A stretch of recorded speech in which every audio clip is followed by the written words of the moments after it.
धरानको हरको त पक्कै पागल भएछ, राम्रैसँग पागल भएको रहेछ। पागल देशमा सबै मिलेर नयाँ पार्टी मिलेर देश विकास गर्ने हो कि विरोध गर्ने हो?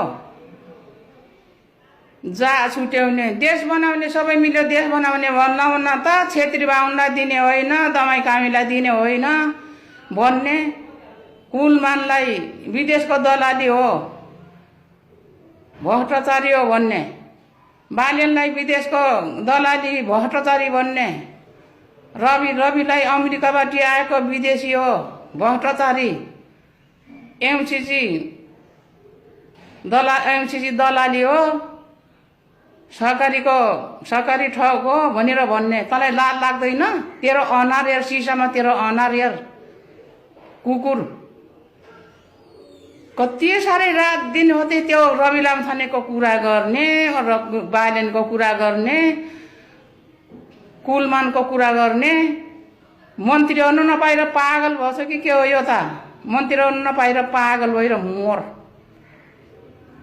पागल त होस् दलाली त, विदेशमा गएर पैसा चन्दा उठाएर लिएर आउने त होस् पागल त।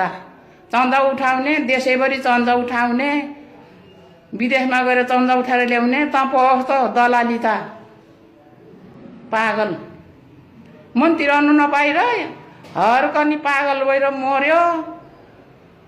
काठमाडौँको दुर्गा प्रसाईनी पागल भएर छटपटाउनु लाग्छ। भीमरावल पनि अब खतम हुने भयो, नयाँ पार्टीले हामीलाई खानु नदिने भयो भनेर भीमरावल पनि छटपटाउँदैछ। यो तीनजना पागल भइसक्यो, छटपटाउनु लायो। पागल त्यत्रो त्यो काङ्ग्रेसको घरमा त्यत्रो 4 कोठामा 4टा कोठाभरि पैसा धरेको आँखा फुटेछ तेरो। त्यत्रो पैसा सुनको डल्ला तेरो आँखा फुटेर मरेछस् र तिनीहरूलाई विरोध नगर्ने।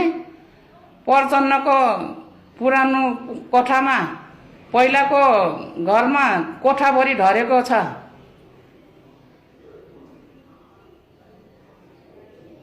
लुटेराहरूलाई हत्याराहरूलाई विरोध गर्नु जान्दिनस्, विरोध गर्नु सक्नस्। अनि खालि आफ्नो नयाँ पार्टीलाई विरोध गरेको गरे।